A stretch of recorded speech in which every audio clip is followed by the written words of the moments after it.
الصابرین والصادقین والقانتین والمنفقین والمستغفرین بالاسحار، صبر کرنے والے اور راست باز۔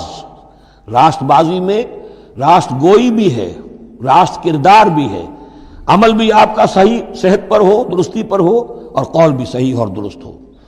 والقانتین، فرما بردار، والمنفقین، اللہ کی راہ میں خرچ کرنے والے، والمستغفرین بالاسحار، اور جو جس کو آپ کہتے ہیں small hours of the morning, وہ جو سحر کا وقت ہے، سحری کا وقت ہے، اس میں استغفار کرنے والے۔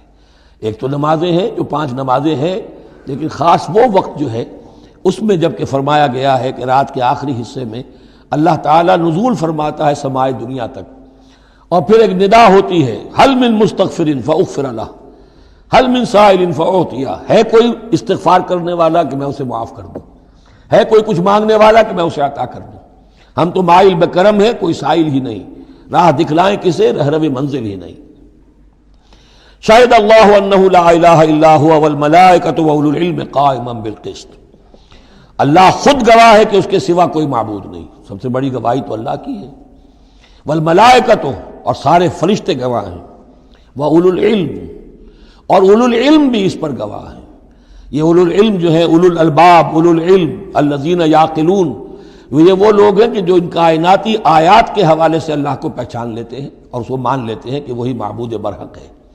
جو ہم نے 20ویں رکوع کی پہلی آیت پڑھی تھی سورہ بقرہ کی، ان فی خلق السماوات والارض واختلاف اللیل والنہار والفلک التی تجری فی البحر بما ینفع الناس، اور یہ تمام بہت سے فینومینا آف دی نیچر بیان کر کے لآیات لقوم یعقلون، تو جو یعقلون ہیں، جو اولو الالباب ہیں، اولو العلم ہیں، وہ بھی گواہ ہیں کہ اللہ کے سوا کوئی معبود نہیں۔ لیکن یہاں جو اہم ترین لفظ ہے وہ اب آ رہے ہیں، قائما بالقسط، وہ قسط اور عدل کا قائم کرنے والا ہے۔ وہ جو میں نے کل عرض کیا تھا کہ ہم بھی سمجھتے ہیں کہ اللہ عدل قائم کرتا ہے اور عدل کرے گا، البتہ یہ کہ اہل سنت کے نزدیک یہ کہنا جو ہے سوء ادب ہے کہ اللہ پر عدل کرنا واجب ہے، اللہ پر کسی شے کا وجوب نہیں، لیکن اللہ کو عدل پسند ہے، اللہ کو واللہ یحب المقسطین، اللہ خود بھی عدل فرمائے گا۔ لا الہ الا هو العزیز الحکیم، اس کے سوا کوئی معبود نہیں ہے، وہ زبردست ہے، کمال حکمت والا۔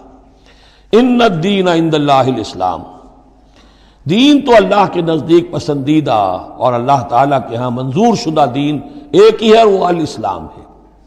یہ صورت اس اعتبار سے، اور یہ بھی سورہ بقرہ اور سورہ آل عمران کے حوالے سے آپ سمجھ لیجئے، سورہ بقرہ میں ایمان پر زیادہ زور ہے۔ آمن الرسول بما انزل الیہ من ربہ، ایمانیات، شروع میں بھی ایمانیات، درمیان میں آیا بر میں ایمانیات۔ اس سورہ مبارکہ میں اسلام پر زیادہ زور ہے۔